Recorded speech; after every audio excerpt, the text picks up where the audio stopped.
In today's video, I'm going to teach you how to create an online survey with Google Forms, 5 minutes. By the end, you'll have a shareable form ready to collect responses. First, head to Google Drive and sign in with your Google account. This is where all your files live, and it's the easiest way to create and manage a form alongside your other documents. Once you're in Drive, click the New button in the top left corner. This opens a menu of Google tools you can create. From here, choose Google Forms. If you see additional templates, that's fine. We're starting from scratch. Now select Blank Form. This gives you a clean slate so you can control the questions, layout, and settings without any pre-filled material getting in the way. Give your form a clear name.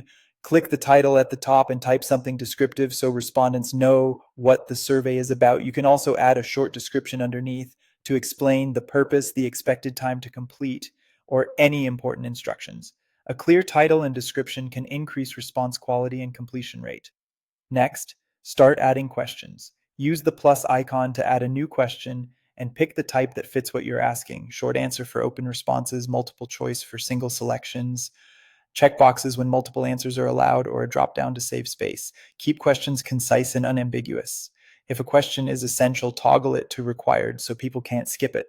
You can duplicate similar questions to save time and use the image or video options if visuals help clarify what you're asking. If your survey covers multiple topics, add more sections. Sections break your form into pages, which makes longer surveys feel easier and more organized.